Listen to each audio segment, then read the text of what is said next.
102, Springfield's Classic Rock. It's 5:35 and the Foo Fighters with Bax and Nagle on Rock 102. Going to be a mix of sun and clouds today with a high of 33. Then clouds start to move in tonight. Can see some nasty precipitation. I don't even know what that means, but it's going to be nasty.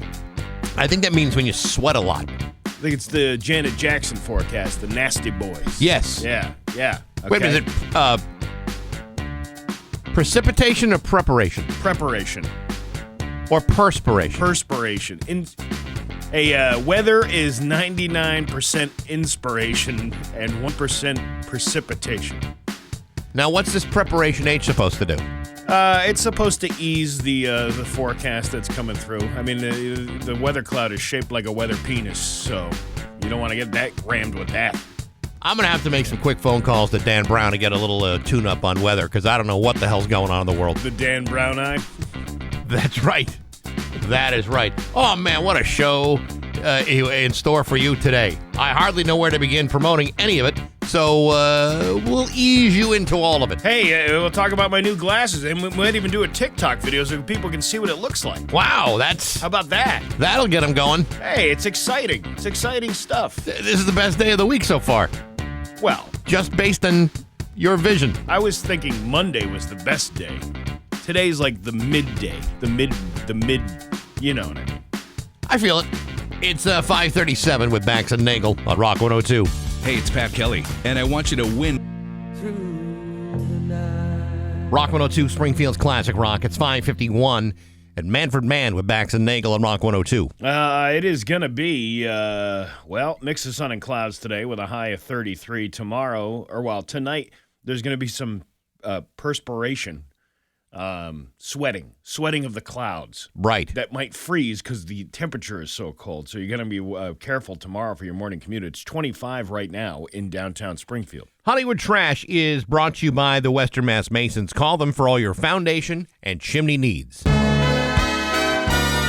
Somehow you still care about what's happening in Hollywood. So from Tinseltown, 3,000 miles away, it's Steve Nagle's Hollywood Trash. Nike engaged in some nuclear-level trolling after the Super Bowl with an ad celebrating the Philadelphia Eagles championship win. The ad is set to the Muppet song, "It's Not Easy Being Green," sung by Kermit the Frog. Oh, that's a classic. Patrick Mahomes gets trolled all the time for sounding like Kermit, and Patrick is endorsed by Adidas. In the caption, Nike wrote, "It's good to be green." Wow. Man, that's good. Really throwing shade. Man, I'll tell you what, I don't know how they're going to recover from something like that. Yeah, I think they're more worried about, not getting all that money that they were probably hoping they would get from having a Super Bowl win, versus whether or not Nike is trolling them online. I'm pretty sure that Patrick Mahomes and Travis Kelce are still doing pretty good. Yeah, but you know what? It's a sad day in a rich household. I wouldn't know, never having been in one. Seth Rogen has been pretty outspoken about his decision to not have children with his wife Lauren Miller, but of course he got some backlash for it. People had really strong takes on it, being like, F this effing guy. Who the F does he think he is to not have children? Well, if you hate me that much, why do you want more of me? Just kind of a good point. Good point. He had, you should only have kids if you really want kids, and we just don't really want kids. Time kept going by, and the moment where we were like, let's do it, just kept not happening. Seth says the most disturbing comment he saw was a lot of, who's going to take care of you when you're old? Is that why you're having kids? Because I have two things to say. One, that's very selfish to create a human so someone else can take care of you. And two, just because you have a kid, I hate to break it to you, that doesn't mean they're going to do that for you. That is actually true also. You can't always rely on other people. No, you can only really rely on your favorite kid. Yeah. That's right. Especially when they're diapering you. That's why you use favoritism. So one of them will at least love you enough to take care of you when you're old. Yeah, remember when you probably were asked who's your favorite kid? You say, I don't have a favorite. I love them equally. Yeah. That's hilarious. Hey, listen, it's a secret that all these parents want to keep. I know. It's the spoiler of life. I do it both ways. I tell each one of them they're my favorite. That way none of them know. Yeah. You know what I right. mean? It's like a Jedi mind trick. No, I prefer you over your sister. Or you take the other approach. Why can't you be more like your sister? And then you say the other. Why can't you be more like your sister? Actually, I say, why can't you be more like your brother? And they're like, what brother? And I'm like, wouldn't you like to know? Makes you think. It makes you think a lot. It's bad enough to have your home destroyed by a massive wildfire, but then to have Amazon rub it in, man, that's just going too far. But that's what happened to Mandy Moore's in-laws. Yesterday, she posted a picture of an Amazon package sitting on the step of a charred remains of their home. She said, quote, "Do better, Amazon. Can we not have a better discretion than to leave a package at a residence that no longer exists?" Yeah, like, who's going to pick that up? That should be held at the Amazon facility until somebody decides where this is going. Even porch pirates don't want to go through burned out areas. Is the post office still delivering mail in the neighborhood, like to the empty mailbox that's in front of remains of a mansion? I don't know. Amazon released a statement saying they reached out to Mandy so they can figure out what happened. What do you need to figure out? You delivered a package to a home that doesn't exist. Could they have left that little notification on the what was left of the door if it said we'll deliver it back at a later time? No, they said if you light your house on fire now in the next 8 hours, you'll have this by Wednesday. Sorry, we missed you. And they said they've also been advising drivers to, quote, use discretion when delivering to a damaged home. I think that might be a good idea. Like, hey, nobody's here. Yeah, but if the Amazon guy refused to deliver to every damaged home in America, nothing would get delivered. All right, listen, Amazon still delivers packages in my town of Huntington. Lots of damaged homes out there. True. Me included. I had that white trash-looking porch last year that they had their package misdelivered to my house, but they took a picture. They took the picture that Amazon left, right, and put it all over social media to show everybody, hey, whose house is this? And then people were quick to point out, that's that trashy Nagle's house. What a dump. With the broken lawn chair on the side porch. People don't even seem to care anymore when artists fake their performances, but it used to be a huge controversy when somebody got caught lip-syncing. Remember Ashley Simpson on SNL? I do. She got caught flat-footed when the wrong song played over the PA. Uh-huh. Mariah Carey on Dick Clark's Rockin' New Year's Eve back in 2016 due to an earpiece malfunction. Mariah couldn't hear anything, so she just kind of walked around on stage talking while her song played. And, of course, the big Milli Vanilli hoax. I remember that. Not only did those guys lip-sync, they did it with someone else's vocals. And that was the end of their careers, which shouldn't have been. No, because it's actually happened a lot more than people would be willing to admit to. Beyonce at Barack Obama's inauguration in 2013, while she never fully admitted to lip-syncing the national anthem, she later noted that the bad weather and lack of rehearsal time or a proper sound check. Red Hot Chili Peppers at the Super Bowl back in 2014. After their performance, people noticed that the guys' instruments weren't even plugged in, which kind of makes sense for all of the Red Hot Chili Peppers songs. Yeah, but there are wireless connections between instruments and equipment. And the mamas and the papas on the Ed Sullivan Show, all the way back in 1967, Michelle Phillips protested having to lip sync by eating bananas during the performance of California Dreamin'. That's why she did that. Yeah, that wasn't to show what kind of gal she was. I just thought she had low potassium. I thought so, too. And, oh, wait, I didn't even pull up the Kim Kardashian thing. How about that? Hey, what? Give me 1 second. The most important part. It's right here. Kim Kardashian explained how she'd accidentally leaked info about having a 4th baby. Really? With a mystery man. She didn't want anybody to know until much, much later. She must have something to say. Oh, my God, the last time I leaked anything like this was when Ray J did a tongue ride on the brown rose and got some doo-doo butter on his chin in that sex tape you can purchase on YouPorn for $39.95. You'd hate to see how they churn the doo-doo butter. Well, it's just a lot of motion with the tongue. Yeah, you need strong arms. Yeah, Caitlin? Well, I never got that done and dirty with your mother, Chris Kim, but I once ate at the Ringworm Buffet. We had a little Stinksty-9. Did you ever have a little stink? No. That's when that's at the end of the day when you haven't showered. Of course. Yeah. What are you trying to say? What I'm trying to say is I ate the brown breakfast turnover from Fanny Farmer. Remember that, Fanny Farmer? I do. She had some good stuff in those baskets. Mouth-watering. The summer sausage was the best. And that was your Holly. Plays Finland. And now, Bax's View from the Couch, brought to you by Rocky's Ace Hardware, Winter Storm Headquarters, before and after the storm. Hey, good morning, sports fans. How the heck are you? Folks, as we all get ready for another winter weather advisory, which promises to blast through much of our area with a full inch of ice and snow through the entire Rock 102 listening area, aren't you at least comforted in knowing that pitchers and catchers for the Boston Red Sox will hold their first official workout today in Fort Myers, Florida? Boy, I sure do. I'm delighted to hear that it'll be 85 degrees under partly sunny skies. In fact, currently in Fort Myers, it's 68 degrees. Perfect early spring training conditions as the new-look Boston Red Sox look to turn things around while I'll be busy tossing an entire bag of expensive rock salt on my driveway. Now, obviously, it might be kind of nice to be in Fort Myers, if for no other reason than to work on your base in this blistering sunshine amidst all that glorious flesh-tearing UV rays often associated with the state of Florida. Me, I'd much rather observe from afar, stuck in the frosty cold temperate zone, anticipating the projected total accumulations of an upcoming storm system that threatens much of Massachusetts, northern Connecticut, and parts of Rhode Island as well. Will any of this affect the new Red Sox starting rotation? What with the addition of Garrett Crochet, Patrick Sandoval, others?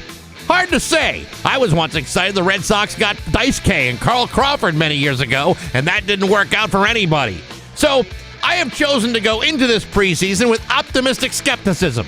How can I have it both ways? That's my business. All I know is the Red Sox begin their Grapefruit League schedule in exactly 10 days, where I'll be busy throwing my back out trying to recover from another brutal winter storm, which threatens to disrupt my treacherous commute to work for the sole purposes of entertaining you rubes for 4.5 hours every single day. Will I be thinking about the Red Sox making the playoffs when I'm shoveling the driveway? No, I will not, and neither will any of you. But hey, enough of my yapping. Sports brought to you by Rocky's Ace Hardware, the Craftsman 47-piece driver bit set. Let me try that again for you. The Craftsman 47-piece driver bit set from Rocky's. Look, I'm no tool expert, but I got to think that a 47-piece set has every driver bit you'll ever need. Get it now for only $15 at your neighborhood Rocky's Ace Hardware. I'm Bax. That's my view from the couch. Rock 102, Springfield's classic rock. Rock 102, Springfield's classic rock. It's 6:15 and Journey with Bax and Nagle and Rock 102. It is going to be a mix of sun and clouds today with a high of 33. Tomorrow, well, actually tonight into tomorrow, there's going to be some inspiration going on. Precipitation. Whatever. Participation. We're going to participate in the weather forecast. Good. Yeah. Well, I mean, yesterday with the chief meteorologist, I don't know if you're still going to hold on to that moniker, but I'll be happy to introduce you that way. Sure, we can go with that, if you will. Okay. I failed to make a video yesterday because I wanted to wait to see what the forecast actually was. No, you were too busy making videos that insulted me. Well, yeah, I did a video yesterday of me and my new glasses. I got new glasses.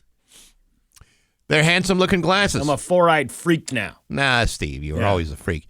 But we talked yesterday about how, curiously, you have a tendency to break glasses kind of in a ritualistic type of way. Yeah. Like, you don't mean to, but you break them.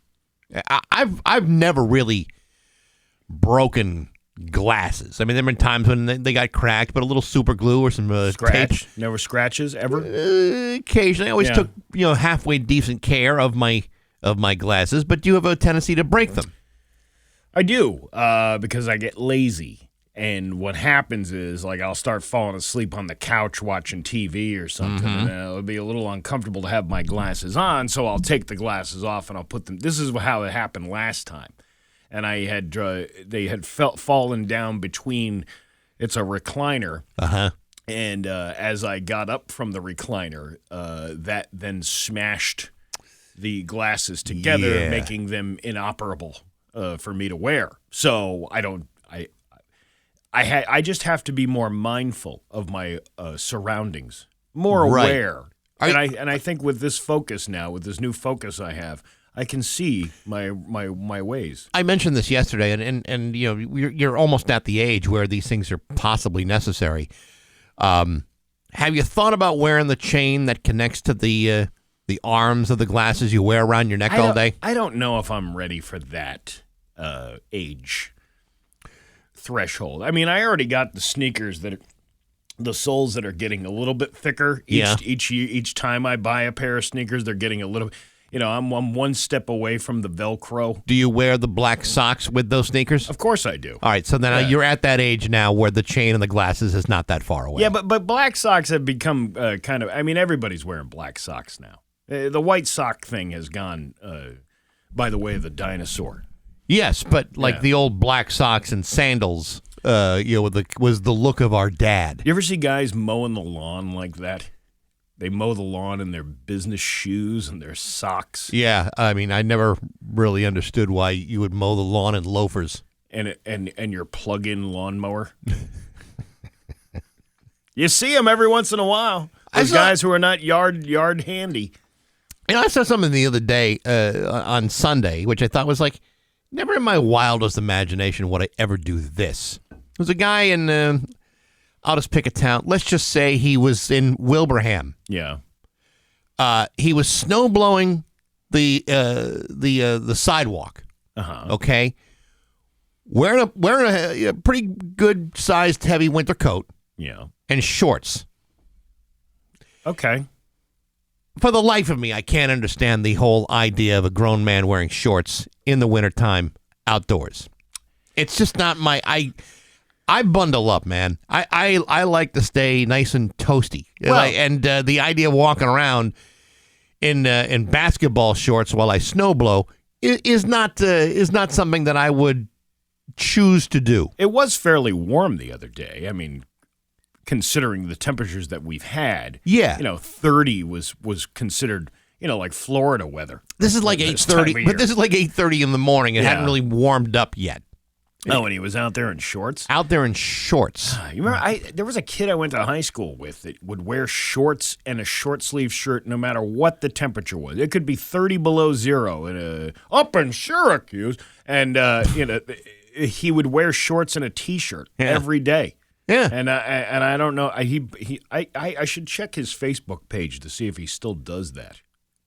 I don't understand it. And I know there are guys out there that wear shorts all year long. Yeah. I mean, I knew a guy, I had to go to the gas station up here in the corner, right?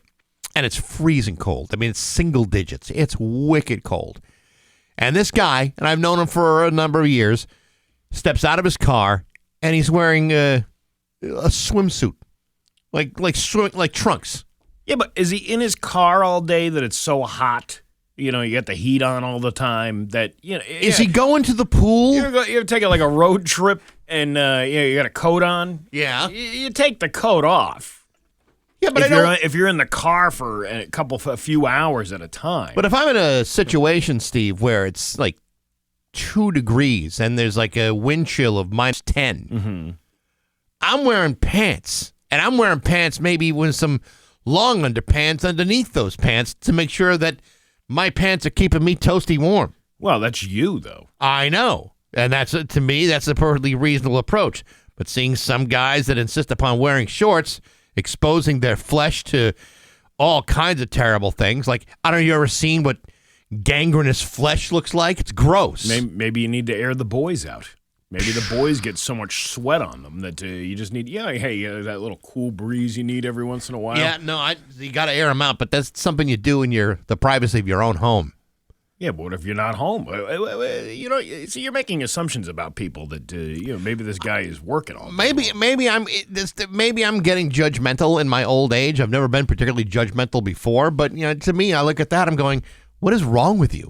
What is there like a physiological problem here which doesn't allow you to understand that it's wind chill of -10, that there's a snowstorm coming, that maybe snow blowing in shorts is a really stupid idea? Well, again, You don't know what goes on in other people's heads, Beck.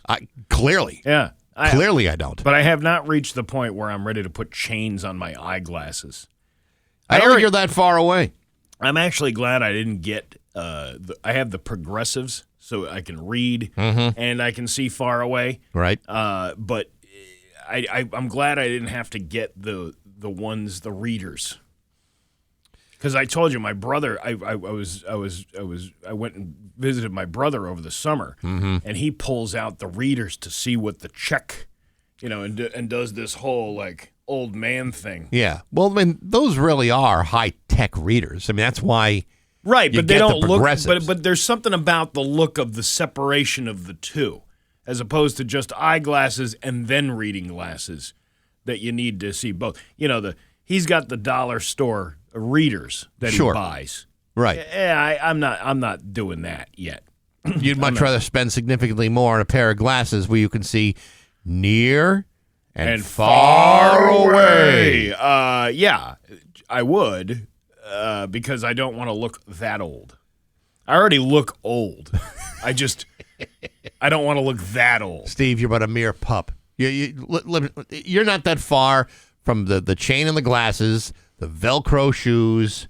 You're not far from wearing comfortable socks or having one of them grabbers that pulls your socks up from the ground. You're not that far away from that stuff. I asked my kid, I'm like, what do you think of the new glasses? And she's like, you look like a dad now.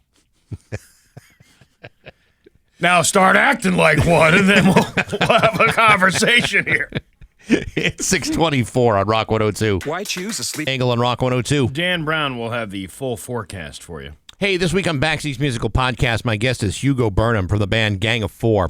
Hugo is now he's British, but he's based now in the Boston area. He's a professor at Endicott College in Beverly, Mass. But Gang of Four is a highly important band. Their album, Entertainment from 1979, considered to be one of the all-time great records ever released. They're about to go on their final tour, and they'll be coming through Boston to the Crystal Ballroom on April 20th. You should definitely check out that show and also the interview on Apple Podcasts, SoundCloud, Spotify, the Rock 102 YouTube channel, rock102.com, as well as the app. And it's all brought to you by Metro Chrysler, Dodge, Jeep, and Ram at Chicopee and Rock 102 Springfield's Classic Rock. All right, you ready to laugh? I'm ready to laugh. Let's laugh. It's Bax and Nagle's Joke of the Day I'm funny how? I mean, funny like I'm a clown. I amuse you. on Rock 102, I make you laugh. Springfield's Classic Rock. Did you know that your eyelids are made up of the same skin as foreskin? I did not know that. Yeah, it means everybody's walking around just a little cockeyed. I don't understand. Wow, looking this way, looking that way. Bax and Nagle in the morning on Rock 102, Springfield's Classic Rock. Here's your 32 with Bax and Nagle on Rock 102. It's time for news brought to you by Yankee Home Improvement. Breaking news, homeowners are saving big on windows and showers. Call Yankee Home by Thursday and don't miss out. Here's local radio icon Steve Nagle. Thanks, Bax. Here we go. A Vermont man was sentenced to jail in Franklin Superior Court on Tuesday in connection with a motor vehicle crash in 2023 that injured a family of four. On March 12th of 2023, Stephen and Stephanie Sajowski and their two children were returning to Rhode Island after a day of skiing. They were driving in Greenfield, and the defendant, 33-year-old Javery Hoddett of Vermont, was driving west on Route 2. Hoddett's vehicle swerved into the oncoming lane and crashed head-on into the Sajowski family's SUV. As a result of the crash, all four family members were hospitalized due to serious injuries. Hatat was convicted on 4 counts of reckless assault and battery with a dangerous weapon and single counts of negligent operation of a motor vehicle and possession of cocaine after a trial. On Tuesday, Northwestern First Assistant District Attorney Stephen Gagne recommended a sentence of 7 to 8 years in state prison. Gagne referenced Hatat's decision to drive after a night of drug use and a little sleep and the injuries that the Sajowski family had sustained from the crash. Yeah, doing nose beers and then getting behind the wheel of a car. Probably not the best idea. Well, I mean, I know many people who have done that for the sole purposes of getting more nose beers. If you really want to stay awake driving, a stack or two might help. It's just a little caffeine for you. Yeah, no, I get it. You don't need a little bump.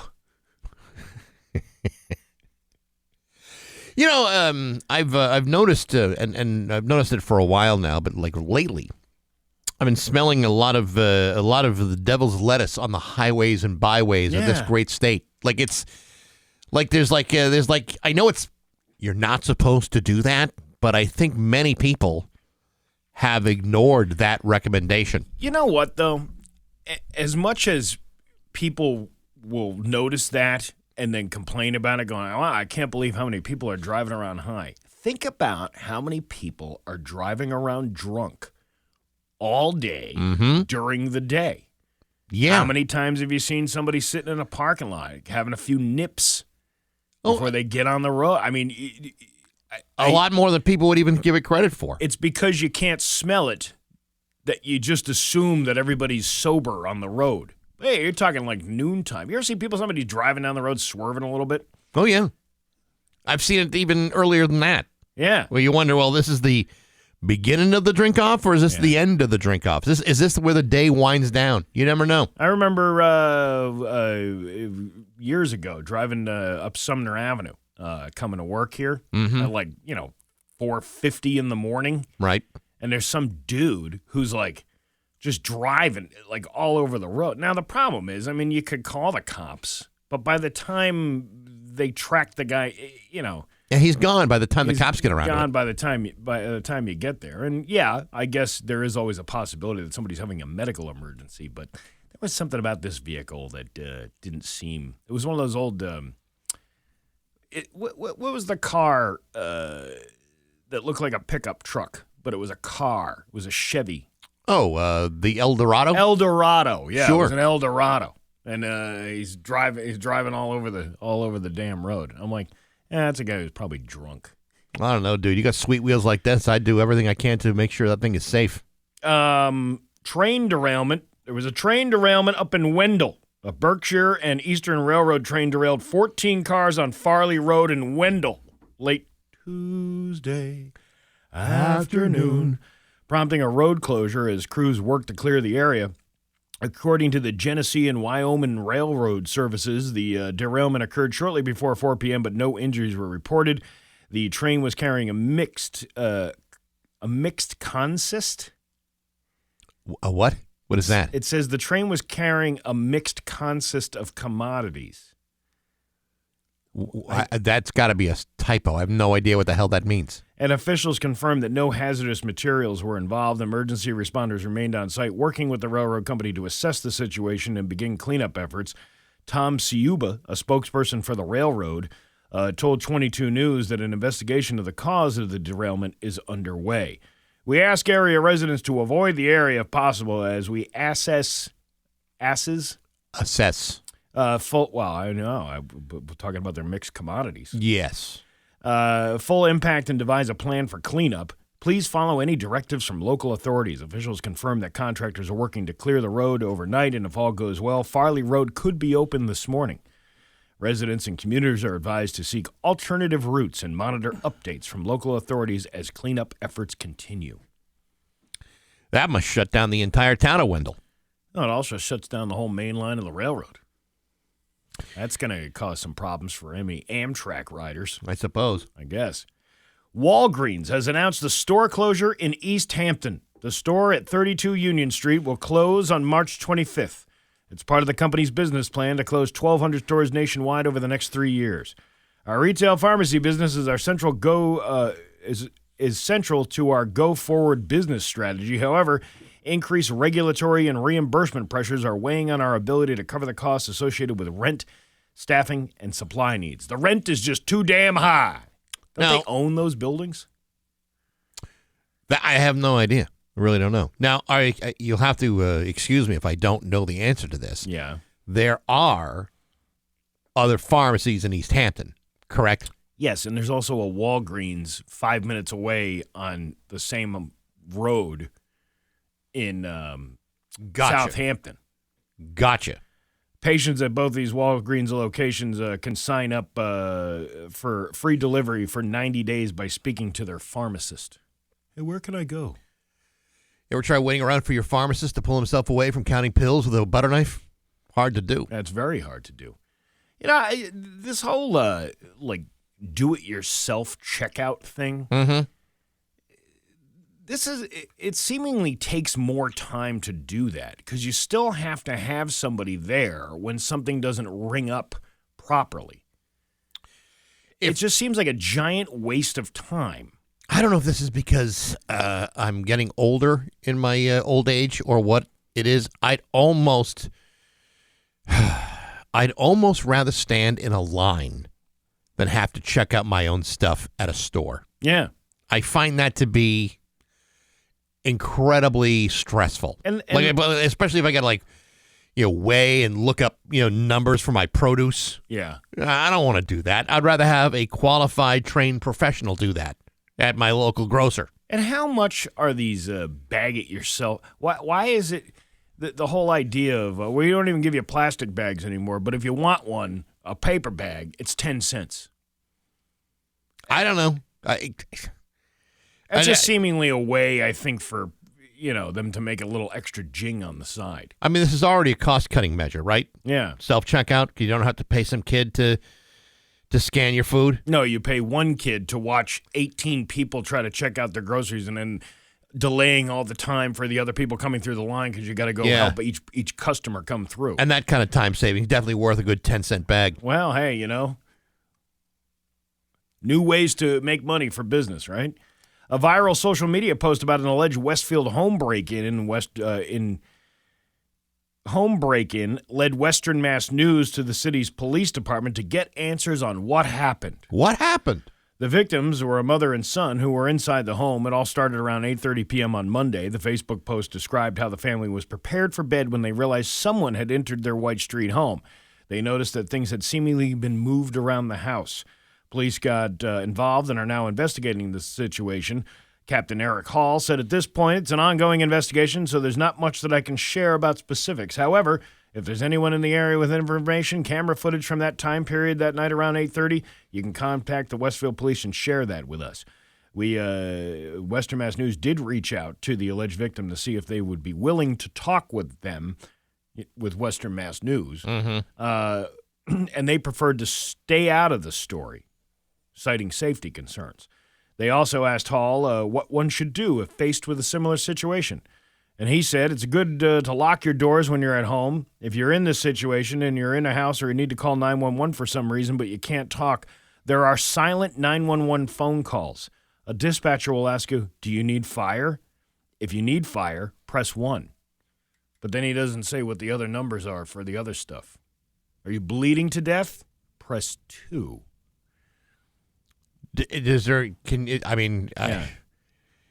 That would require the dispatcher to know the difference between 1 and 2. Yeah, but I think they have the computer to tell them. I sure hope so. What's going on?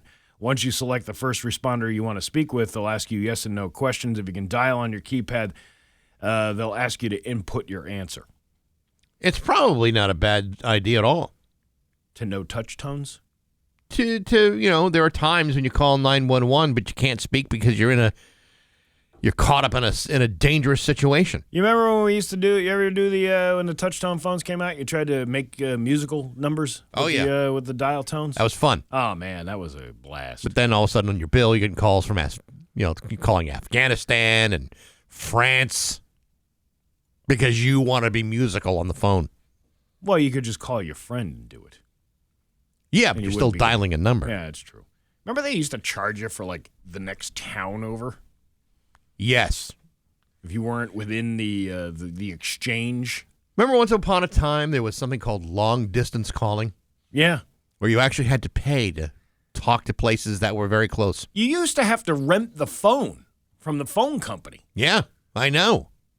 I know. When did that change? That you stopped having to buy a phone directly from the phone company? When they switched over to the touch-tone thing and everybody was making them? I guess. I don't know. This guy was hoping no one would give a crap. But if it's fitting they did. Game wardens in East Texas busted a deer hunter they caught hunting from a porta potty. He set it up on somebody's property, spray painted it camo, and cut holes in the sides for his gun. This is like the David Koresh version of the... Right. So it was a makeshift deer blind hunters sit in while they wait for deer to show up. The fact that it was a porta potty wasn't really the issue. That's fine, apparently. he just set it up on private property and didn't ask anybody. Oh, he not minding his business on somebody else's business. Is this an operational porta potty, or is this kind of like a deer stand that's got a door? It's both. Interesting. Well, I mean, yeah, you're out in the woods all day long. You're going to have to go eventually. And you don't want to go in the woods because that's a sign to the animals. Hey, there's a guy out here who's relieving himself in the woods. Officials found out about it about a year ago and set up cameras. They caught him when he came back in November on the first day of deer season, but they just shared the photo this week. They charged him after he admitted to hunting without permission. He also had to remove the porta potty. They didn't say if it was functioning or not, so we don't know if he was. Well, I mean, you could use it for fishing season, too, if you're into brown trout. I'm just brown trout fishing out here. How are they biting? Oh, you should have seen the one that got away. Oh, boy. Your Pioneer Valley forecast today going to be a mix of sun and that one's clouds. a beauty. Look at that. That's a Staten Island longfish. What are you doing down in Texas? I don't know how it got here. Mix of sun and clouds today with a high of 33. Then some inspiration tonight with some ice and snow mixed in together. I believe it's perspiration, Steve. You do you, and I'll do me. And a high of 39 for tomorrow. It's 26 right now in downtown Springfield. I'm Steve Nagle, and that's the news on Rock 102. Oh, yeah. This is 102 Springfield's Classic Rock. It's 6:52 and Led Zeppelin with Bax and Nagle on Rock 102. Mix of sun and clouds today with a high of 33. Some precipitation tonight that could be a mix of ice and snow and causing some problems for tomorrow morning's commute. And tomorrow, rain and snow with a high of 39. It is 26 right now in downtown Springfield. Steve and the road crew are going to be at MGM at Free Music Friday this Friday at the Aria Ballroom from 6:30 to 8:30. Trailer Trash is the performing band there. I don't know if you've ever heard of them before, but they're very popular. They're making their debut on Friday night. Yes. No, they're not actually. They're going to be there for like the millionth time. But it's going to be great. And if you want to go see the show, join Steve and the road crew. You could win some nice prizes while you're there as well. 6:30 to 8:30, the Aria Ballroom at MGM with Steve and the road crew from Rock 102 Springfield's Classic Rock. Oh, we got another national crisis. A nationwide rock salt shortage could leave Massachusetts with icy and snowy roads. Dude, this is an outrage because I need another bag of rock salt. Road salt. Road salt. Demand is extremely high across the country, leaving local authorities in Massachusetts struggling to keep the roads clear. The Northeast is bracing for another winter round of winter weather tonight, which could be the third snow event in less than 10 days. Well, you think about it. You know, there were like snowstorms in the South like about a week ago. You know, they're not really equipped with plows. No. So, I mean, all they really had was either sand or rock salt. Yeah. That's all they don't even sell snow shovels in some of those southern states. No, they have garden shovels, though. And that you'll break your back doing that, way. So, so I'm sure a lot of the rock salt had to go down there before it's available up here where we really desperately need it. This comes as salt suppliers are facing high demand across the country. 22 News spoke with Trevor Wood at the West Springfield DPW to understand why demand is so high. Because there's lots of snow on the ground? Yeah, he said these 1-inch, 2-inch snowstorms take a toll on the salt. If you're having 4 or 5-inch snowstorms, you're just plowing. The 2-inch storms are just knocking it down with salt, and that's why it's just taking too much. This is why you need to stock up on pink Himalayan sea salt, Morton's salt, as much rock salt as you can. Right. Bath salt. Right. What other kind of salts can you A salt and battery? Smelling salts. Smelling salt? To wake yourself up after you've been knocked out by the fact that we don't have any rock salt around. How about a salt with the deadly pepper? Oh, I see what you did there. You see what I did there? Yeah. Wood said we're just calling contractors in just to plow all the snow off, even if it's 2 inches, and then we'll salt after the fact. Too much salt, man. Sometimes you got to cut out salt. I like a guy named Wood talking about how many inches we're going to get. You can see he's like a meteorologist. Yeah, right. You can see anywhere from 1 to 2 or 4 to 6. And everything in between. It's 6:56 on Rock 102. Rock 102 This is View from the Couch, brought to you by Rocky's Ace Hardware, Winter Storm Headquarters, before and after the storm. Hey, good morning, sports fans. How the heck are you? Folks, as you know, it's been well over a week since the NBA experienced the latest trade of the century, in which the Dallas Mavericks sent Luka Doncic, Maxi Kleber, and Markieff Morris to the Lakers in exchange for Anthony Davis, Max Christie, and a first-round draft pick in 2029.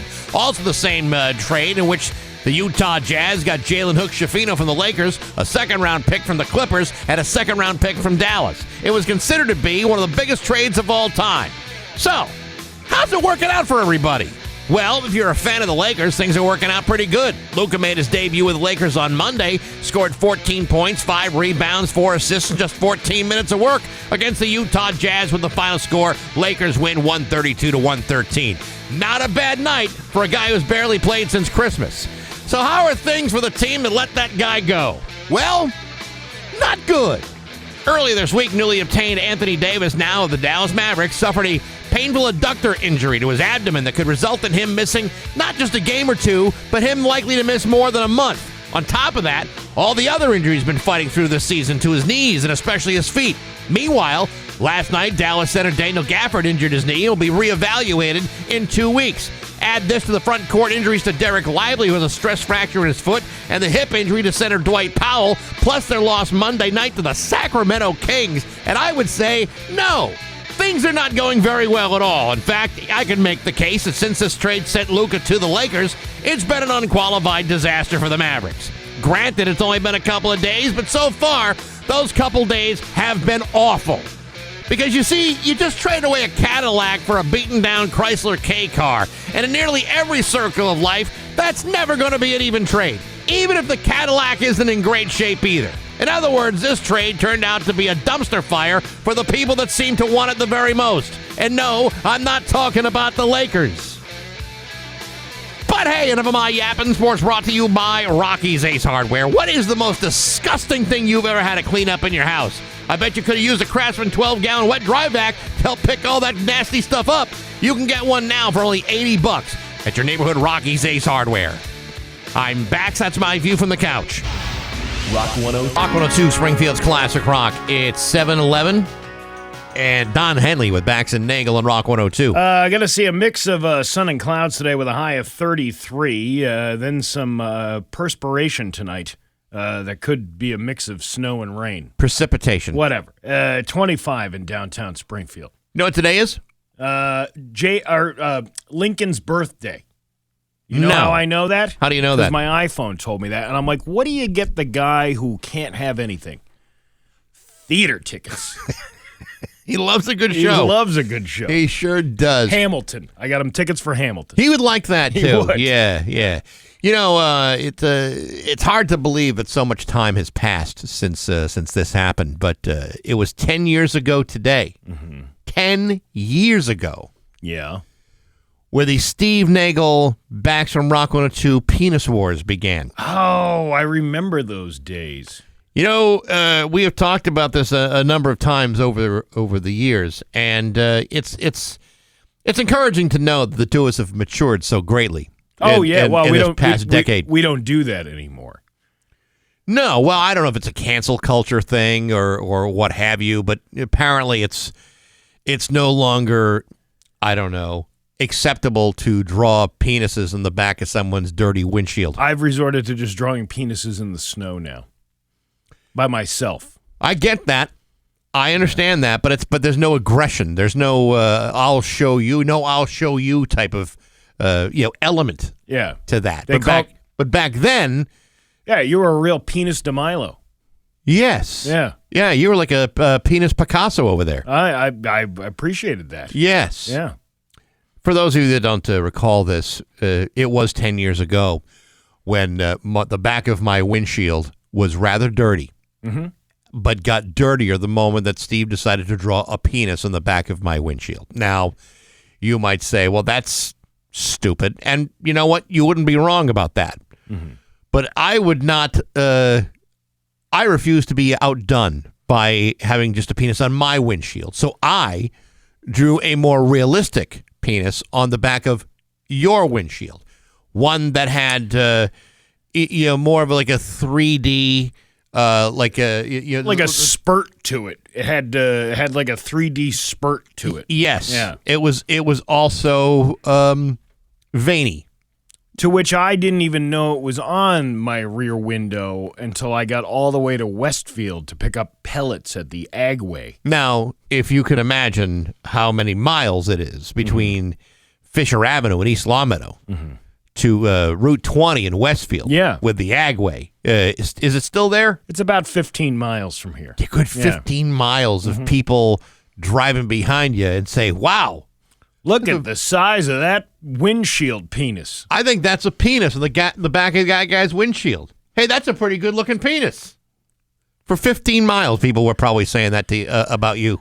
Well, I was pretty upset about that. See, I didn't notice it before I left the parking lot. Yeah, and if I would have taken a picture of it and then, just kind of went about my day, laughing, haha, look at this one. But the embarrassment of having to drive around with that, yes, all the way until Westfield it hurt my soul. Did it really? Yeah. Have you ever really recovered from it? No, I haven't. Oh, it's too bad. Yeah. See, I discovered the penis you drew in the back of my windshield immediately. I saw it right away. Oh, did you? Yeah, there was no hesitation. I walked up to my car and said, damn you, Steve Nagle. You realize this means war. Well, that's because you park that way. So when you walk out of the building, you'd be able to see it plain as day. Sure. And then people were, because I think I did it to your side panel at one point. You did. And then somebody was like, "You can't do that. You're going to scratch the paint on that guy's car."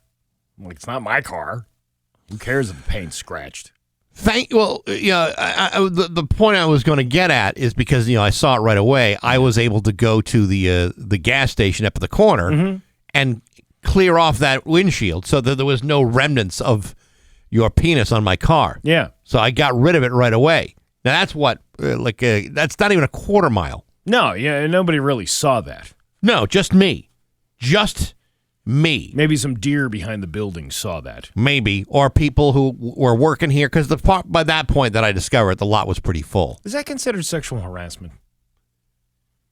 I suppose I could have brought that up to HR, but then, I retaliated. And so then the case could be made that I was violating, human resource provisions. Yeah, but I mean, me drawing that on the rear windshield of your car in a the workplace parking lot, somebody else could have taken issue with that. Well, I mean, I could very easily have said, hey, Steve Nagle is creating a hostile work environment by drawing penises on my car. And you know what? I probably would have won that case. Yes, but then once you started drawing penises on my car, then all bets are off. You can't. That's retaliation.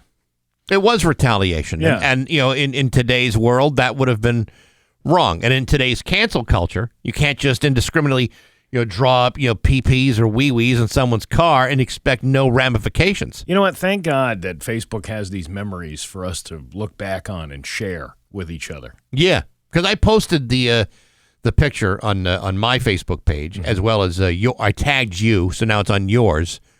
If you choose to accept it and post it. I did. Yeah, I did think accept you have it to. and post it, yeah. And I think you can see, where Steve's, attempt was, it was a good attempt, but it lacked form and substance and, like a 3D type of, approach. No shading, none of that stuff. Well, I never went for you were more of the artiste when it came to that. Oh yeah, I was more of the let's just make it look like a penis. I wanted to draw something more elaborate.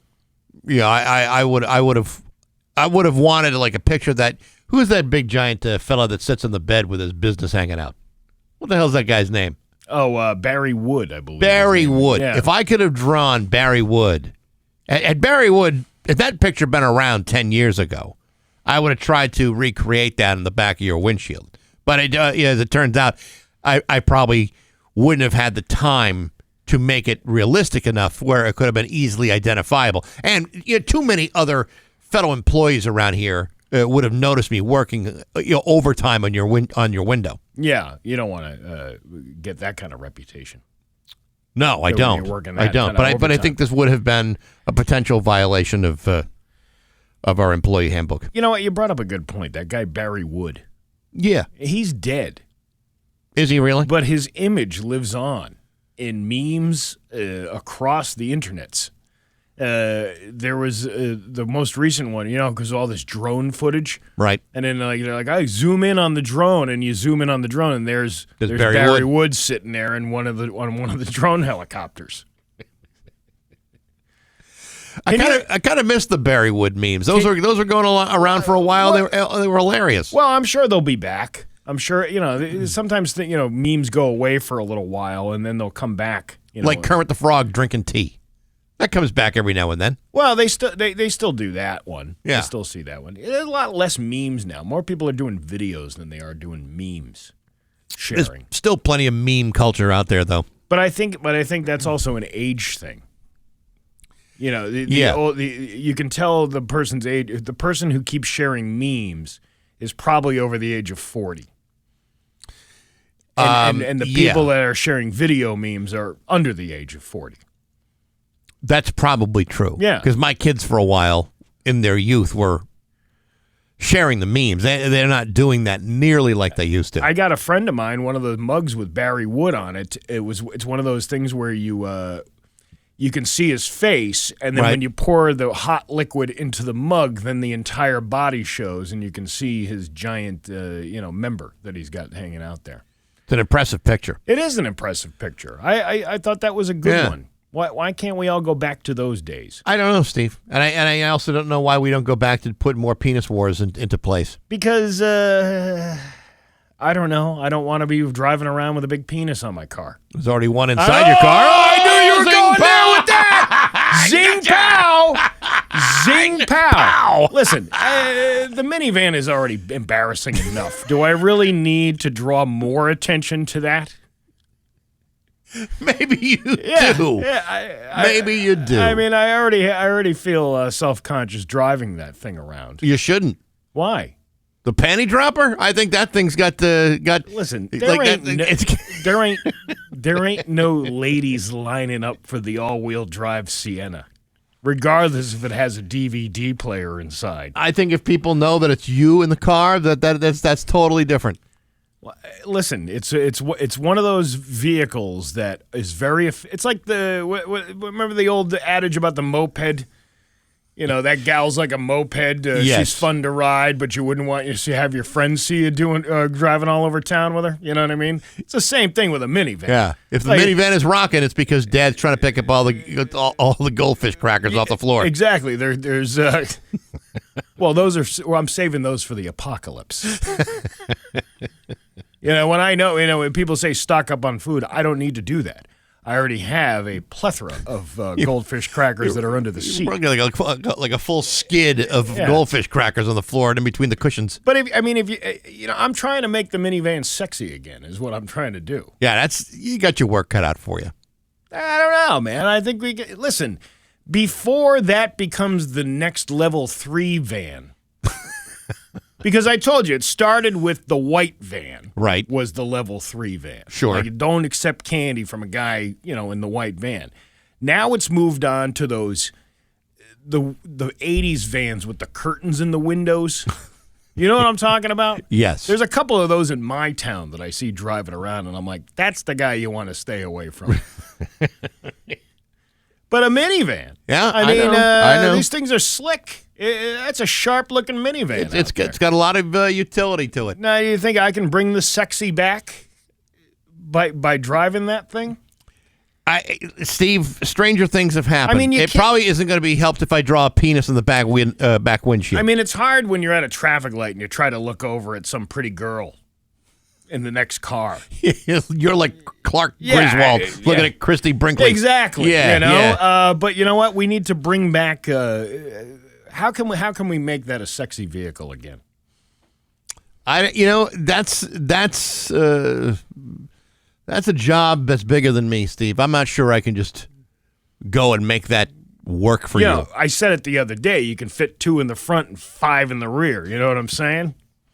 That's what I'm talking about. That's what I'm talking about. That's just about seating, though. Is it, though? It could mean two things. It could definitely mean two things. It's just about 724 on Rock 102. Spring.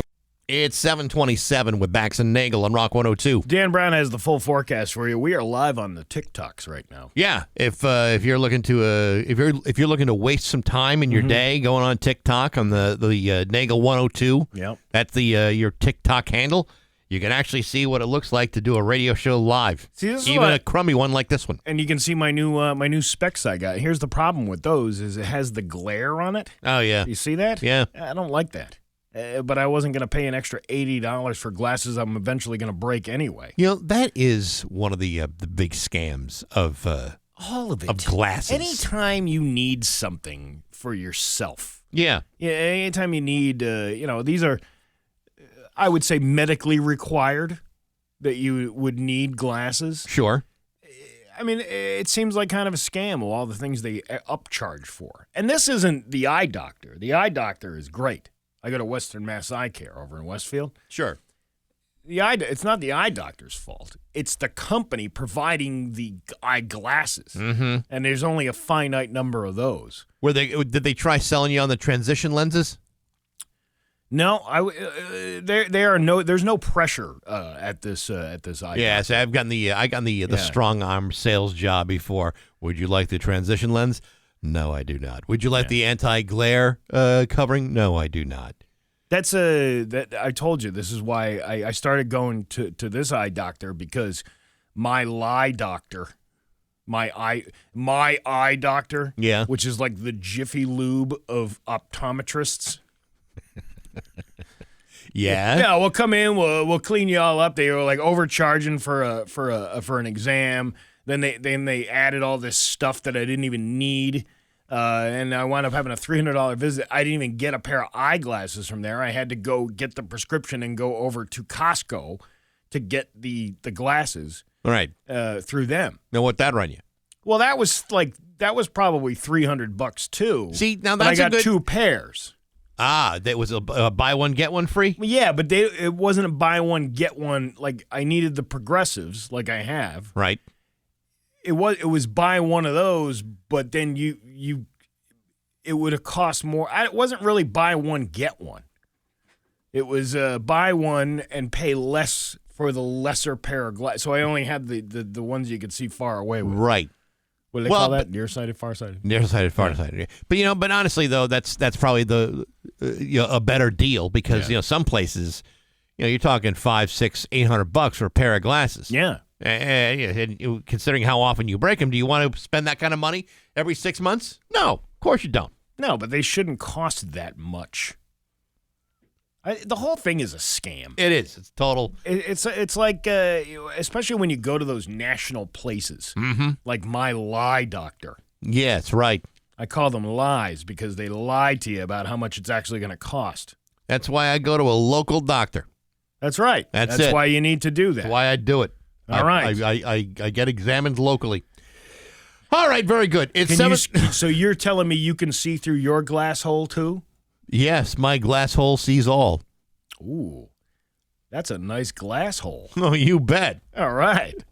It's 7:31. News is next to Rock 7:35 with Bax and Nagle on Rock 102. It's time for news. Here's local radio icon Steve Nagle. Thanks, Bax. Chief Meteorologist. Steve Nagle. Thank you. Members of the Hampden County Sheriff's Office are helping police in West Springfield and Westfield to enforce traffic laws in key areas. In a statement Tuesday from the Hampden County Sheriff's Office, drivers can expect to see heightened patrols, particularly around Piper Road and Morgan Road. Oh, right where the Irish Cultural Center is, Yes. where many of the sheriff's deputies are seen coming out of. Well, in the afternoon. I don't know. And that for sure. East Mountain Road in Westfield, they'll be working with local police departments as part of a grant-funded initiative.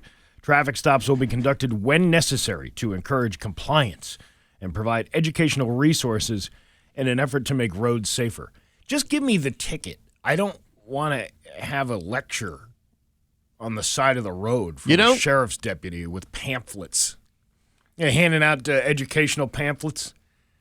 Yeah, here's one on the dangers of speeding. Mm-hmm. This one's the dangers of pedestrians. And by the way, while we're at it, this one is for you to accept Jesus Christ as your personal Lord and Savior. Oh, well, I was hoping that would come. It's a copy of the Watchtower. Yeah, we get new jobs for the sheriff's department. We need you to not only enforce traffic laws, but spread the word of God. You know, I'm sure there have been times when there are people in the sheriff's department who have said, Jesus Christ.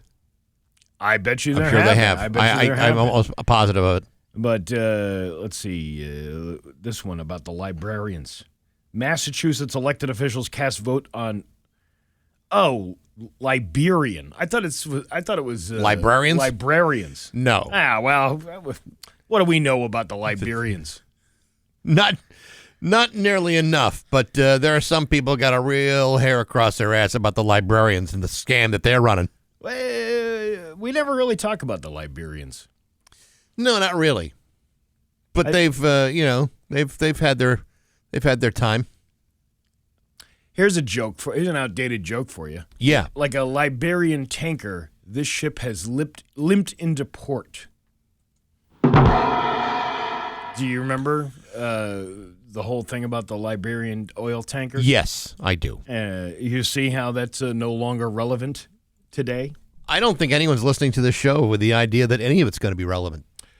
2 people are facing human trafficking charges after a body of a New Hampshire woman was found in Warwick, Mass. 31-year-old Justina Steffi of Keene, New Hampshire, was reported missing in October. The New Hampshire Attorney General's office released a press release on Monday saying that Steffi had died of a drug overdose and was later disposed of in Warwick. Police have since arrested 42-year-old Andrea Martin for allegedly dispensing the drug to Steffi that contained fentanyl. 32-year-old Christian Turulas was also arrested and is facing kidnapping charges. Anyone with additional information is asked to call the Keene police. While all 3 men charged on January 31st with multiple weapons and firearms charges were deemed dangerous after a dangerousness hearing in district court last Friday, only one was ordered held without bail for 120 days. Remember the guys that were up in Montgomery? Yeah. Blowing stuff up with that tannerite or whatever it was? Yeah. Last week in Montgomery, after a report of multiple gunshots and several explosions in the area of the Westfield Reservoir, law enforcement officers found 3 men dressed in military-style clothing and equipment and 3 fully loaded AR-style semi-automatic rifles, 4 handguns, including one with no serial number, considered a ghost gun. Nearly 1,000 rounds of ammunition and 2 canisters of unexploded tannerite they had hidden nearby. 23-year-old Eric Balakriv of Rufus Road of North Point, Florida, 21-year-old Nikita Slanya of Farnham Drive in Holyoke, and Maxim. Maxim. Mm-hmm. Isn't that a magazine? Yes. It used to be? It used to be. Maxim P. Vermichuk of West Springfield were arraigned on charges of trespassing, disturbing the peace, carrying a firearm without a license, and just being stupid enough to be out in the cold on a Thursday night in the middle of the woods. You wouldn't see me doing it. Baraklov and Slanya were also charged with possession of ammunition without an FID card. The charges resulted from an incident that began on Thursday when a person living in the area of the reservoir called the Russell Montgomery Police Department about hearing between 50 and 100 gunshots and at least 1 explosion. The department's officers, with the assistance of the Mass State Police, began searching the area and found 2 vehicles parked on Pitcher Road. One had a handwritten note that said, "Gone hiking" on it. See, if you had just written "gone shooting and exploding," they wouldn't even have questioned you. He's hiking? He's not known for hiking. He is known for blowing stuff up, though. But they also included a telephone number to call. Okay. Inside one of the vehicles, officers spotted a plastic long gun case and shooting targets with bullet holes. An officer called the number and spoke to one of the men who initially refused to come out of the woods, but then eventually agreed. And then, they go on to the story and they tell how it took 3 hours for them to pop out of the woods because they were 2 miles in, setting off bombs. Or setting off, not bombs, but they were shooting at tannerite. I know it's probably illegal. Yeah. But it does sound like it was a lot of fun. Remember that guy up in New Hampshire who created a seismic,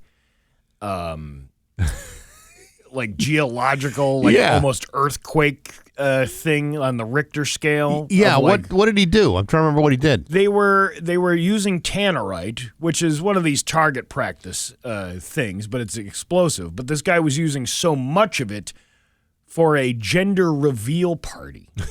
That's what it was. It was Can you something imagine? stupid. First of all, it's stupid enough. How much money do you have to waste on all of that? Tannerite's not that cheap, Right. considering if you're using that much of it anyway. Either is paying for a forest fire or a geological event. Yeah. A seismic event. Boy or girl? It was like almost 0.9 on the Richter scale. Yeah. That Boy, you boy or girl? See, I don't even know what the outcome of Was that it blue smoke? Was it pink smoke? Was it somewhere in between? I don't know. These people with the gender reveal part. I can't believe that people are still doing these things. What does it matter? Well, what the gender of the child is going to be, or Isn't why it- do you need to broadcast it in that fashion? Well, I mean, you're doing something. If you're the kind of people that like throwing parties, this is a great party, great party theme. Do you want to come over for a gender reveal party this weekend? No, We're going to see if it's a boy or a girl. We're going to get real drunk and we're going to put explosives out. So we can tell what everyone's going to get drunk, but my wife, because the doctor says she can't. Yeah, and that's another thing. Yeah. You get all your buddies together. Obviously, a guy is using tannerite to blow up to do a gender reveal clearly is ingesting enough alcohol to get the idea to even do that. You know what? These little champagne poppers with the confetti in them is just not enough for me. I wonder how many of these gender reveal parties that involve something to this degree are the ideas of the expectant mother. Like if you're going to blow stuff up with tannerite in the woods, it's probably not going to be the expectant mother said, you know what, I'd really like to throw a gender reveal party. Is there any way we can blow stuff up to make it obvious for everybody? No, we could. I think that's kind of like a dad thing to do. It is a dad thing to do. It's not the kind of thing that expected mother would want out of her gender reveal party. I told you I DJ'd a party for a bunch of people who had a gender reveal party using a Bruins piñata where I believe it was filled with pink or blue confetti, whatever the gender of the child was. Right. And these guys, again, alcohol was in fact involved. You has to be for something like this. Of course. And in that fashion, they put an M80 on the side of they hung it from a tree, and then they put an M80 on the side and told everybody to stand back. Well, then the M80 went off, caused a big noise thing, but didn't do anything to the piñata. To which they then had to take a bat and beat it so it would reveal whatever the confetti was inside. I don't even remember what the gender was, but it doesn't really even matter. But it's like, who's not thinking these things through? You should always put the M80 inside of the piñata. That would have made sense. And then light it from the bottom. But then some guy's going to want to beat it with a stick anyway, and it blows his fingers off. I believe that's also how they get the baby out, too. I don't think so. That was on the Family Guy. Not piñata-like. Where Peter's mother went to Mexico, and then they hung her from a hook, and they beat her like a piñata until Peter came out. All right. That would make a lot more sense. Yeah. Your Pioneer Valley forecast today is going to be a mix of sun and clouds with a high of 33. Tomorrow, there's some inspiration going on. Penetration, Steve.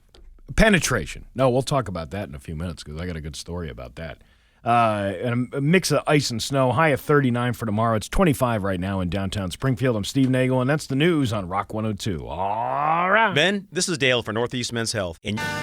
Rock 102, Springfield's Classic Rock. It's 7:51, and the Allman Brothers with Bax and Nagle on Rock 102. It's going to be a mix of sun and clouds today with a high of 33. Tonight, some anticipation of some rain and snow with a low of 23 and a high of 39 for tomorrow. We're anticipating that the weatherman is going to be wrong. Imagine that. How about that? It is 25 right now in downtown Springfield. This Saturday, Rock 102 is going to be at Camping World at West Hatfield for their open house, noon to 2. Enjoy fun, food, shop special pricing, and the best selection of new and used RVs. Plus, you can enter to win a brand new RV. Stop by and say hi at the Rock 102 table for your chance to win some cool prizes. That's this Saturday from noon to 2 at Camping World of West Hatfield. 188 West Street, Route 5 in West Hatfield from Rock 102 Springfield's Classic Rock. So I guess a lot of people may have tried to use a sick day this past Monday because, the day after the Super Bowl. Yeah. Just to recharge a little bit, I guess. A lot of people do that. But in the future, you might be able to use a sex day. What now? A sex day. A sex day. Mm-hmm. A new report says that it's possible that workplaces may start providing special days for sexual wellness. These so-called sex days would be dedicated time off for intimacy, health, and related needs. In a survey, more than... hold on a second, I'm not ready. Okay. In a survey, more than 3 in 5 employees support the idea of paid or unpaid sex days. I believe we get a sex day. Every time I get my paycheck, I look at how much I got screwed for the past 2 weeks. See what I did there? Yeah. Half of the employees who have taken a sex day reported increased productivity, and nearly 1 in 5 Americans would feel comfortable approaching their manager about taking a sex day or sexual wellness day. Listen, I'm not that I would be against this idea, because in theory I actually kind of like it, but do you really need the whole day off? Yeah, you need 5 minutes off. It's PT time. How about an extended lunch, or I knock off early? Does anyone actually have a job that offers 6 days? 293-1021 on the Route 10 Tire listener line. For those in Mississippi, it's 413-293-1021. Yeah, no, I don't. First of all, I don't see our company agreeing to this. Yeah. I just...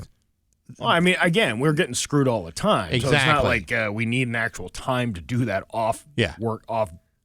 Yeah, with no dinner, dancing, or slow kissing. None of that stuff. Nope, just taxes. I just don't. I just can't imagine that they're gonna just say, "All right, the rest of you can take tomorrow off as long as it's for sex." And by the way, we're going to need a note. A note proving, from your doctor? Yeah, a note from your partner, confirming that, in fact, you took the day off for sexual activity. I don't have a partner, though. Do I let my my hand still write a note on my behalf? Are you right-handed or left-handed? In for that? Yes. For that particular thing? Right. I'm left-handed for that, but I'm right-handed for writing. Ooh, interesting. Yeah. So let the left hand confirm that it was busy writing the note. I'm ambidextrous. I can go back and forth. I had my suspicions. Sometimes it feels like somebody else is doing it when you do the other hand. Must feel like you're cheating on yourself. It's like getting some strange.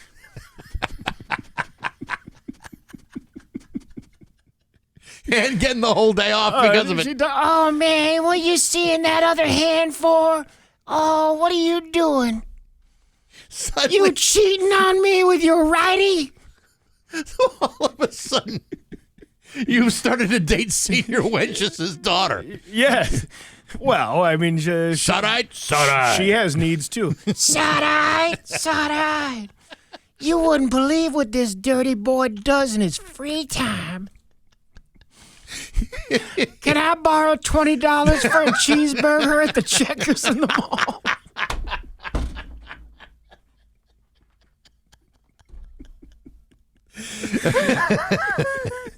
Oh, honey, this is my favorite radio show. You stay away from my man. You hock to a old broad. Listen, Slappy, don't make me come over there and show you a lesson. I think we've done enough. I think we've pulled enough out of this one. Yep. It's 7:56 on Rock 102. Call or text us any. And now, Bax's View from the Couch, brought to you by Rocky's Ace Hardware, Winter Storm Headquarters, before and after the storm. Hey, good morning, sports fans. How the heck are you? Folks, as we all get ready for another winter weather advisory, which promises to blast through as much of a full inch of ice and snow through the entire Rock 102 listening area, aren't you at least comforted in knowing that pitchers and catchers for the Boston Red Sox will hold their first official workout today in Fort Myers, Florida? Boy, I sure do.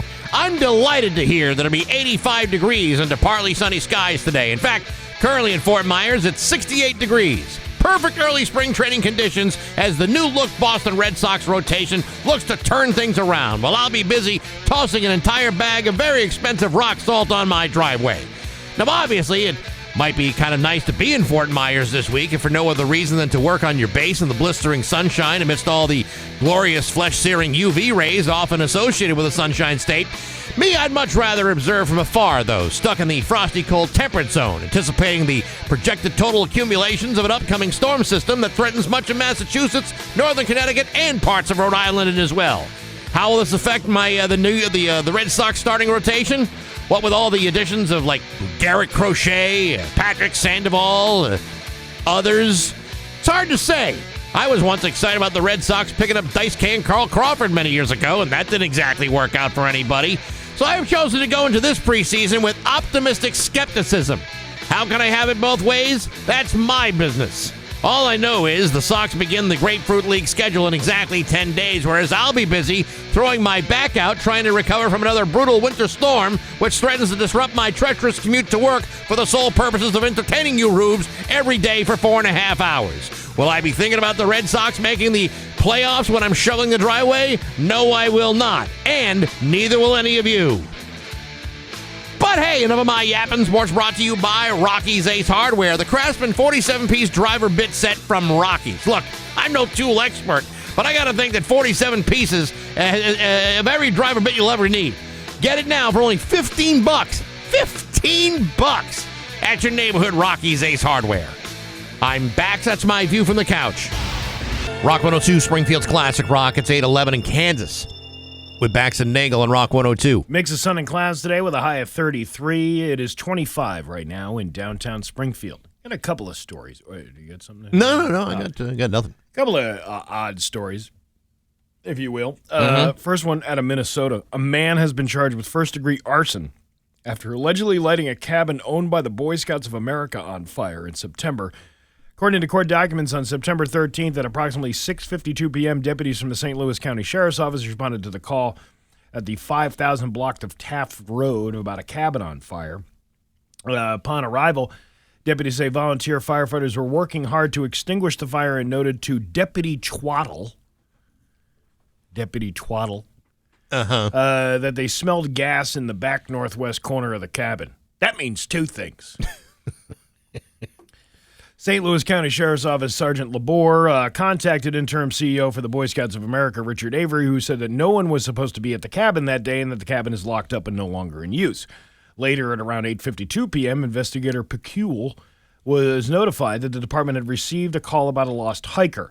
Deputies found the lost hiker approximately 3.5 miles from the cabin and saying he was carrying a gas canister. When asked about it, the man told law enforcement he wanted to start a fire but had gotten lost. Court documents go on to say that on September 30th, investigator Pecule met with the man again, and this time he denied carrying a gas canister. Eventually, the man later admitted to having the gas canister, but said he wasn't going to start a fire with it. The man then told Pecule he, quote, accidentally did something bad and he really tried to put it out.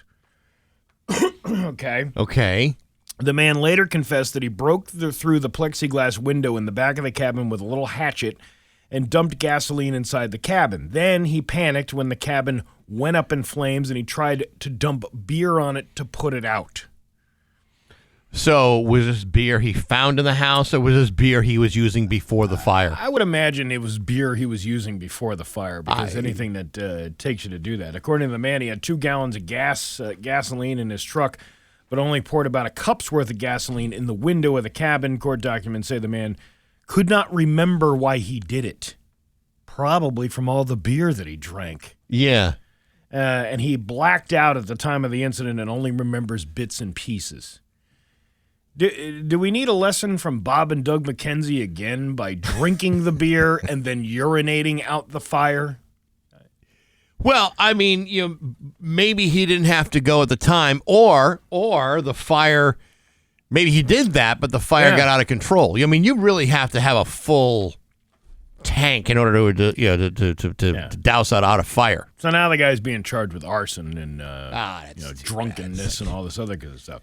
Now here's this other one: a sperm donor who claims to have fathered more than 180 children has been used by a judge to warn of the dangers of unregulated sperm donation. Robert Charles Albin, who calls himself Joe Donor, claims to have fathered children all over the world from China to Australia after advertising online. But using him as a donor turned into a horror story for a couple after he took them to court as he wanted parental rights over their child. Just one? Mr. Albin has declined to comment for this story. It's extremely rare for a parent in a family court case about children to be publicly identified. But the family court judge said it was in the public interest in naming Mr. Albin. In his judgment, Jonathan Furness said he wanted to protect women from the possible consequences of unregulated sperm donorship from using Mr. Albin.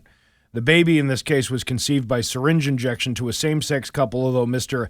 Albin claimed to have had secret sex with the biological mother in the back of a car, where most sperm donation takes place. In a van, perhaps? Minivan. That's where the 2 in the front and 5 in the rear comes in. Right. Cardiff Family Court heard that Mr. Albin, who was in his 50s, was a stranger to the child and has only met them for 10 minutes when a few weeks old on a one-off photo. It was a one-off conception, too, wasn't it? Yeah, just one time. Mr. Albin applied to the court for parental responsibility to be named on the birth certificate and changes to the child's name. Mr. Albin wanted the child's non-biological mother to be called auntie rather than mother, despite the fact that she acted as a parent from birth. Both mothers said the stress from the legal proceedings, which took more than 2 years, had been cited as a factor in the breakdown of their relationship. The court heard the biological mother suffered from anxiety, depression, and suicidal thoughts made worse by the case. The judgment, made in 2023 but only just published, said Mr. Albin claimed he wanted to, quote, protect the welfare of the child when he was actually wholly self-centered. Is that what they call it? Yeah. Judge Furness concluded they chose a sperm donor who advertises that he would leave it up to the mother as to whether there should be any contact.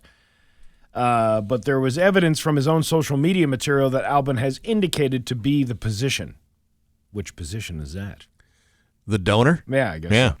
The court found Mr. Albin, who's originally from the United States but has been living in Northeast England, started the family proceedings to support his immigration positions to stay in the UK. That is something that he denies. In reality, he is a man who seeks control. That's according to the judge. Yeah. Women and children appear to be the most commodity to him as he sets about increasing the number of his children around the globe. China, USA, Argentina, Australia, UK, just to name some of the countries he has fathered children. 180 to be exact. So that's nothing. Did you see this is actually a story that was on a Netflix documentary called The Man with 1,000 Kids. Was that the doctor? No, he wasn't a doctor. He was a sperm donor. Yeah. In certain countries, there are regulations on sperm donation. Like you can only donate so much in one geographical area at a time. But this guy was donating sperm by the bucket loads all over Europe. So he was literally the biological father of what they believe is over 1,000 children in the Netherlands, the U.S., Australia, Mexico, Germany, Ukraine, and all over the world. And the problem is he was donating to the same sperm banks. So you had all these populations of children that looked alike, that had similar genetic traits. And then they're all related. They're all related. Yeah. And so now the thought is, well, wait a minute. If you have a population this close, this densely connected, how much inbreeding could possibly happen as a result of this? It's totally irresponsible. And it's taken forever to get this guy to stop donating, because he thinks he's doing everybody a great favor by providing very, very fertile sperm to all these families that can't get pregnant with fertility issues. But it winds up being almost the exact opposite. It's incredibly damaging. That's crazy. That many. When I saw this, and having to go through some fertility stuff myself, I thought, man, that's bananas. That this was even allowed. This guy was allowed to continue at a clip like this because he was, donating all over the place and making money. This is why making money hand over fist. This is why you need to change over to a credit union instead of a regular bank. Yes, that's right. That sperm bank sounds like the M&T bank of sperm banks. Except this guy was never M&T. Yeah, they used to be United, and then they went to M&T, and then they screwed everything up. This guy was making deposits left and right. Oh my God, that's crazy. The Man with 1,000 Kids. It's a 3-part Netflix documentary. It's absolutely amazing. And are these kids adults now? Some of them, or is it? No, this guy's still fairly young. But I mean, but nevertheless, there are a lot of people in certain cities and towns that are worried about. Well, what is this going to mean? I got a whole school full of kids that all look alike, all blonde hair, blue eyes. They all, they all kind of look the same. Yeah, and then they start dating each other. That's what they're worried about. What a great relationship you have. Well, she's like a sister to me. Yeah, absolutely no regulation on this guy. And he's been forced to move to different parts of the world because he's obsessed with doing this. He really believes that he's doing people a great service. That's kind of where I believe in, a little forced, not castration, but a forced, what do you call that thing? Vasectomy. Like a chemical castration. But not even that. Just a vasectomy would be good. Or how about you just have some international rules which govern this guy's ability? Like you can only donate so much in the course of a given year. Why? That seriously does seem like a big mental illness this guy has. There's something very narcissistic about this whole story. That's where he gets off. With absolutely no level of understanding or compassion for families. He's like, hey, I'm doing what I was meant to do. I was put on this earth to make donations. I mean, obviously they know who the guy is now. Yes. Oh, they definitely know the guy. Imagine that 23andMe result when you get that back. They're all related to each other. Yeah. Guy's name is Jonathan Major, and he has a major problem with 1,000 offspring. Well, think about how many Father's Day ties he's going to get this year. You get 1,000 ties? You'll never have to shop ever again. It's going to look like a Men's Warehouse. Yeah. Well, you're going to like the way you look. You're going to look just like Dad. Yeah. And so everybody else is in high school. Especially when you start breeding with each other. It's 822 on Rock 102. This is not a rebel song. This is some... 6 of Bax and Nagle on Rock 102. Dan Brown has the full forecast for you. Hey, just about an hour and a half ago, the Rock and Roll Hall of Fame announced their nominees for this year. And now fan voting can commence on their website. All right. Who we got? All right, so yes or no, okay? All right. Bad Company. Is there a maybe? I'm going to say no. Yes, no, or maybe. I say it's a maybe. I would say yes. I mean, Paul Rodgers has put in his time. I would think, Paul Rodgers, sure, but I think that's a maybe. Okay. Joy Division, New Order. No. I say yes. Billy Idol. No.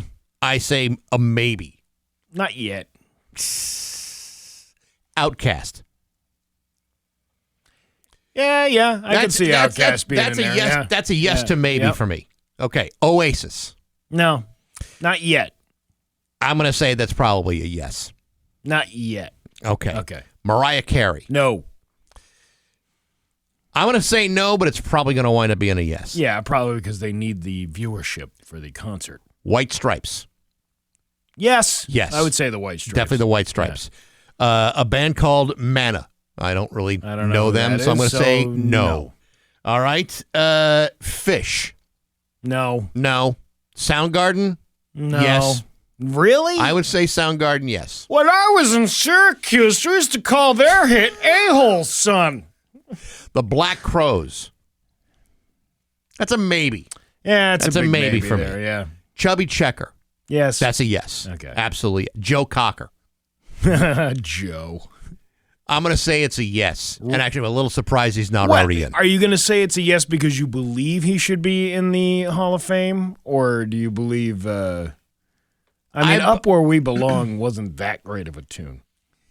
Yeah, but his solo stuff is amazing. So Now- I'm going to say the answer is yes. If it was Joe Cocker and Jennifer Warnes, Yeah, then I you would have to totally say be yes, up for of that. course. Yeah. And finally, Cyndi Lauper. No. Maybe on that one. But the problem, and here's where this thing comes in. They need those people. Like you said, the Mariah Carey thing will probably be a yes because you need people to watch the ceremony. They need to sell that. They need to sell Right. tickets. They need to, have this you whole have big... to consider who is on the board of the Rock and Roll Hall of Fame, and of course she's going to get in. Yeah. I don't know. But am I a fan of Mariah Carey? No, not necessarily. I think there are certainly others that deserve a better shake, including some that are already on that list. But that's what it has on the list, and you have until, I believe, April 21st to cast your vote, one vote per day. See, all my stations are programmed to Christian rock radio stations, so... Is that a fact? I'm still waiting for Jesus Saviors to be inducted into the Rock and Roll Hall of Fame. There you go. It's 8:29. News is 8:32 with Bax and Nagle and Rock 102. It's time for news, and it is brought to you by Freedom Credit Union. Freedom is yours. Here's local radio icon Steve Nagle and chief meteorologist. Yeah, I'm not a chief of anything. I'm really not. There's a winter weather advisory in effect. We need you now more than ever. What an advisory. That's right. Which means it might happen. It might happen, and if you're not prepared for it, you're going to feel like a real dope. We live in New England. How are we not prepared for any kind of weather that changes in the drop of a hat? I mean, it's not like this is something new to us. If you're not prepared for any winter event, how am I going to prepare for that? In New England, you may find yourself in dire straits.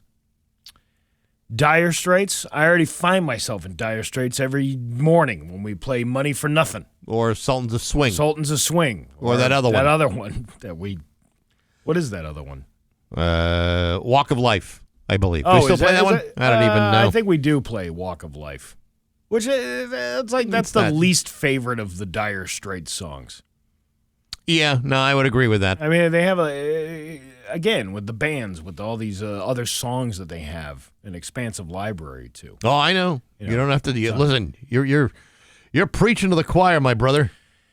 Somebody sent me a meme yesterday that was for the people who say they don't understand what Kendrick Lamar was saying at the Super Bowl. Right. Also say they like this guy, and it was Tom Petty singing.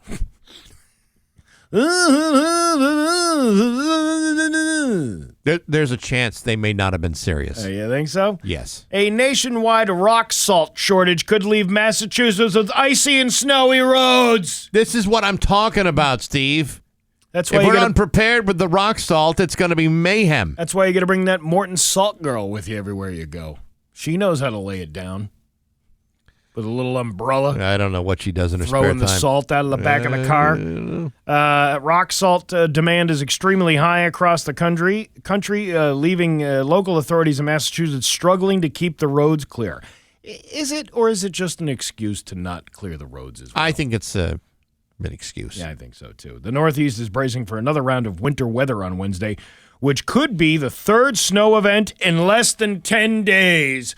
The likes of which New England has never seen. We have as many as 3 inches still remaining on the ground. This comes as salt suppliers are facing high demand across the country. 22 News spoke with Trevor Wood, Trevor, at West Springfield DPW to understand why demand is so high. These little 1-inch, 2-inch snowstorms take a toll on the salt. Mm-hmm. If you're having 4 or 5-inch snowstorms, you're just plowing. These 2-inch storms are just knocking it down with the salt. That's why it's taking so much.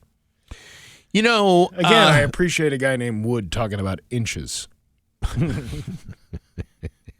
Like, what would he know about it? Uh, Yeah, I mean, it's what about the sand? Didn't we used to use sand years ago? well, sand is just for the traction. The salt actually melts the ice.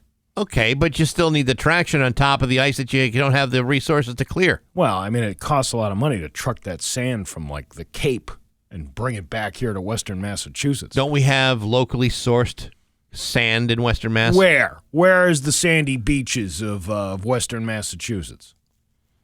There's the Sandy Hill section of Chicopee. Is there sand in Sandy Hill? Or is it just No, one of those? it's just mud. Wait, why would they call it Sandy Hill unless it's sand? Well, because it could be named after some lady named Sandy who had a hill. You ever wonder where these names come from? I know. I listen. You don't have to tell me. I'll tell you what. Here we are working on Fisher Avenue. Yeah. Worst fishing I've ever seen. I know. That's what I'm saying. Worst. You know, what about Westwood? There ain't no wood on Westwood. Well, there's some wood, but you got to go off the road to get it. Where do you find that wood on Westwood? Behind the houses that were built on Westwood. We're just kind of calling contractors in to just plow all the snow off, even if it's 2 inches, and then we'll salt after the fact. That's according to Mr. Wood again. All right there, Woody. This time of year, we're just letting the snow kind of snow first. Letting the snow kind of snow first? What does that mean? I don't know. You're asking a DPW guy to put out a complete sentence. I mean, it's really not something that they're used to. There are some DPW guys who happen to be who can express themselves very well. I know one or two. If you know what? We know the same DPW guy, and he can't get a coherent sentence out of his mouth either. It depends on the time of the day. Well, you're right. But usually when I hear him, it's usually after 3, and it's from a bar room. Well, I don't know. If you're unable to find a regular road salt in your area, some people are using water softener salt to keep ice and snow off their driveways. Or you can use pink Himalayan sea salt. Oh, that's very expensive. You can't just throw that in your driveway. Morton salt, like I told you about the girl on she'll lay it down for you. Mm-hmm. And then she's a salty bitch, as I have that T-shirt that says that. Okay. And then what else you got? Bath salts. You Bath can use bath salts, salts for that. I mentioned before a salt with a deadly pepper. I like that one. Sure. Right. Yeah, a salt and battery. there's all different kinds of salts. Yeah, of course. Actually, you know what? I did that for my steps a couple of weeks ago. You salted your steps? I ran out of rock salt. Mm. So I used some of the Mortons. And did it work? Yeah, of course it worked. It's just for the couple of steps. I mean, I'm not doing the whole driveway that way. Okay. You really don't want to use too much rock salt anyway, because it starts to crack your pavement and whatnot. Yeah, but in slippery times, and as a guy who is prone to falling, like you need the rock salt. Do we have any salt experts in the area that could explain why you can't use that? There's that calcium chloride stuff they sell. Well, isn't there not enough of that? Can we get more of that? I don't know. I don't know what the supply and demand is for that stuff. It works well though. Yeah. Hey, that guy Wood puts the D in DPW.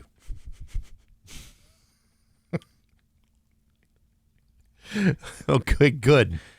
Hey, some canned tuna brands sold at stores like Costco, Kroger, and Walmart are being recalled due to a packaging error that poses a risk of botulism, a potentially fatal form of food poisoning. Well, that should make you sleep well tonight. So much for having lunch. The U.S. Food and Drug Administration says Tri-Union Seafoods is voluntarily recalling select lots of canned tuna products sold under the Geneva, Van Camp's, H-E-B, and Trader Joe's brand names. The impacted products were distributed to a variety of stores, including Costco, Publix, Kroger, and Walmart in at least 26 states and the District of Columbia. Massachusetts isn't one of them, so we don't have to worry about it. All right, good. Why do they put these on the local thing when you're is somebody driving to like Kansas and picking up a can of tuna and driving it back here to the Northeast. You know how you're not supposed to bring firewood from Connecticut into Massachusetts? Right. Is it like one of those situations? Well, I don't know. Not every store carries the same brands. I mean, here you are, Trader Joe's. It's not a real close Trader Joe's, but you never know. I believe we have a salt expert. Oh, okay. Well, let's dive right into this. Rock 102. Good morning. Who's this? Hello. Okay. Rock 102. Good morning. Who's this? This is Eric. Eric, what's your favorite salt story? What's that? What's your favorite salt story? My favorite salt story is I'm stopping by the supermarket and buy all the pretzels. Buy all the When I'm pretzels. done, I'm going to throw it in my driveway. Are you calling from a McDonald's drive-through speaker? Are you using 2 cans and a string? You guys say that all the time. I'm calling on Voodoo. Well, It's a Wendy's drive-thru. all right. by the way. Well, here's the thing. We can't understand what you're saying. Yeah. Now order your Frosty and move along. Yeah, and he hangs up. Okay, on us. like we're the jerks. Yeah, right, right, yeah. right, It's okay. our fault. It's our fault that you can't get a sentence out of your mouth because you insist on using old Bluetooth. That sounds like one of the. Remember when they first came out with those Bluetooth things and it sounded like it was like a tin can. Yeah. And What then- are you using a Bluetooth with your flip phone?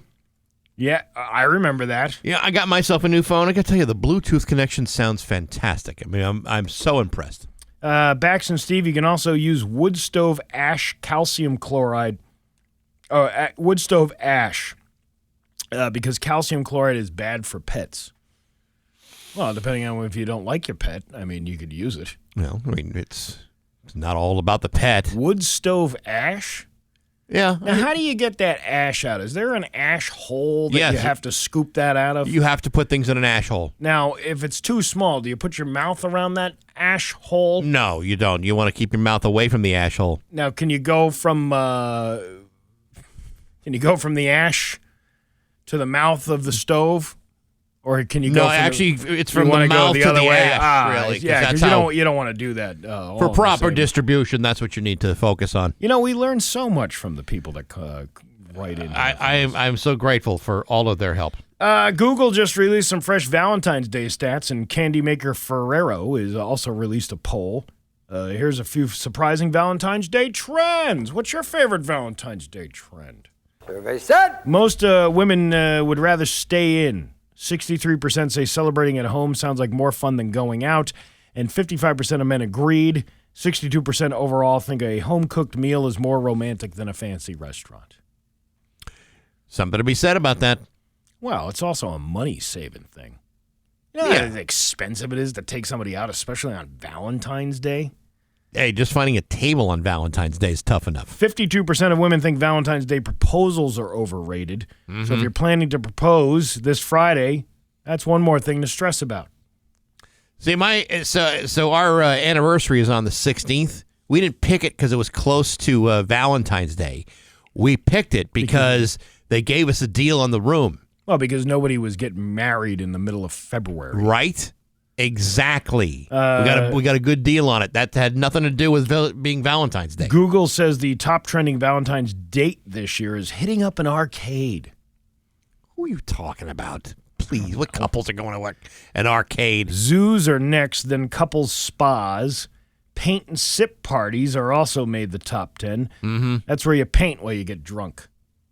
Actually, a lot of people can live with that. Yeah, right. You can do that at home just as easy, though. That Buy is a couple true. of canvases from Michael's and some acrylics, and you got yourself a hell of a night. I'll tell you what, we've gotten the couples massage a few times. That's nice. Yeah, but hey, you going to go out and spend that kind of money on a couples massage? Well, Because they're jacking the price up around this time of year. well, what you do is you get a gift certificate. Yeah, and then you go in the off season. Then you present it to them on Valentine's Day. We're not going today, but now we got a gift certificate for a couples massage, and we'll do it at a time when I won't have to spend more than what I paid for this gift certificate. All right. I can deal with that. Easy. But listen, for the paint and sip thing, some canvases, some acrylics, and some yellowtail. That means two things. Yes, it's a kind of salmon. Yeah. It's a kind of wine, and it's another fish. Yellowtail is just for alcoholics who don't want to drink expensive wine. Right. Of course. You can get a whole bottle of that for like $12. What are you spending on good wine?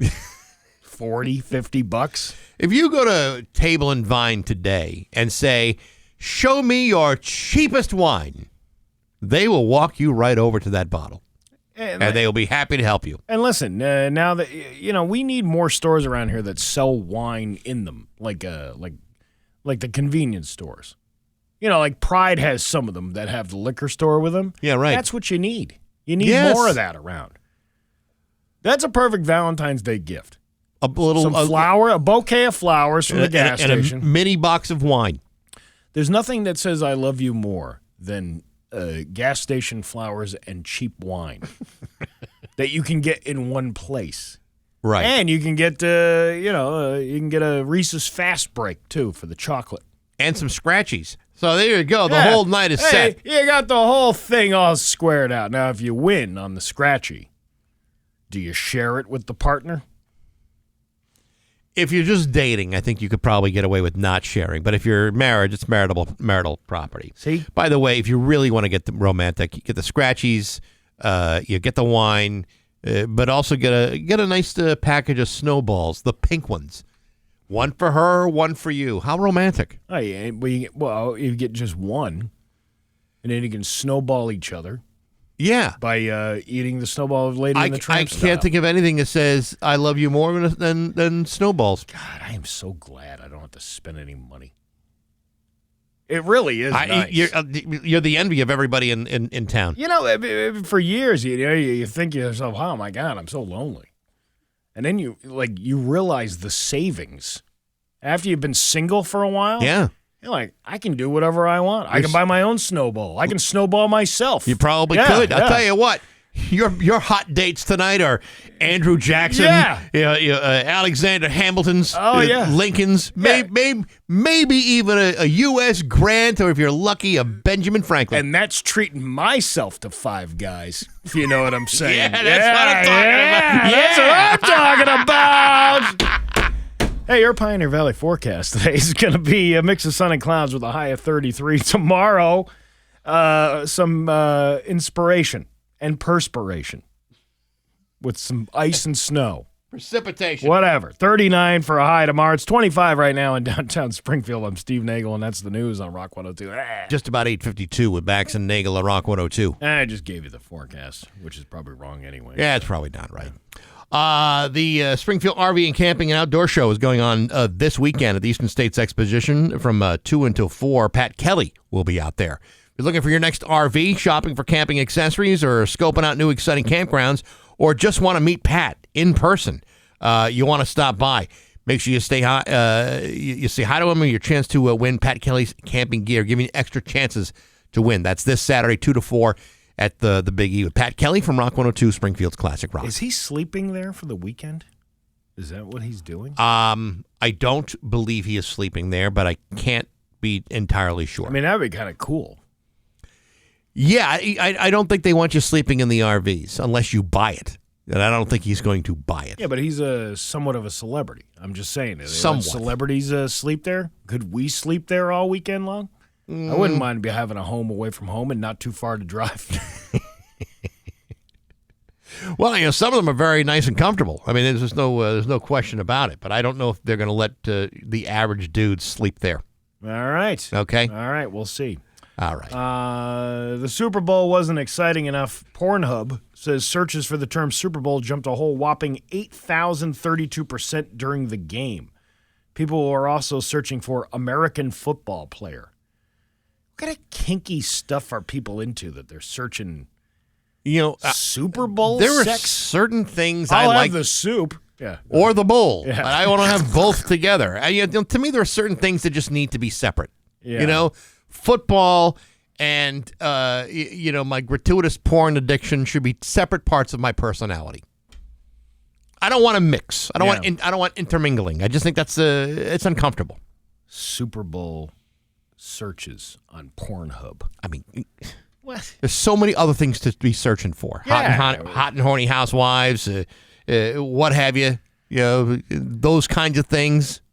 Did anybody get dumped yesterday? If you did, you weren't alone. Yesterday was Red Tuesday, which is something you don't want to search on Pornhub.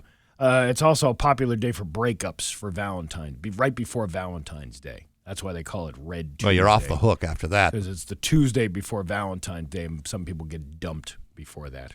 Well, it's a lot of pressure. I'm sorry. Valentine's Day is a lot of pressure for a guy. It's about the money. Yes. The money, the expectation that you have to spend all this money on flowers and candy. And the guy doesn't care. He doesn't want anything for Valentine's Day. If you have a healthy relationship, you love each other every day. Yes. Thanks for coming to my TED Talk this morning. That's worth. Why isn't there a day for specifically for boyfriends and husbands? Why do we get the short shrift? Well, there is that National Boyfriend Day. When they put the girls put their pictures up of their boyfriends on social media. You're not getting anything out of it. No, we don't really get much of anything out of it. Red Tuesday. Yeah. This whole thing is dumb. The whole concept of the Valentine's Day. Mm-hmm. Oh, yeah. It's a lot of pressure, It's man. making a lot of money for chocolate companies. The floral industry. Yeah. Those Russell greeting cards. Although I do like the Russell Stover's variety mix. Yeah, but why should you only have that on like Valentine's Day? Well, why can't you rip through a box of Russell Stovers like in October? Well, you can. It only comes in the white box, not the red heart-shaped one. That means two things. It's just about 8:56 on Rock 102. Hey, it's Pat Kelly, and I want you to win my camping gear. Rock 102 has teamed up with the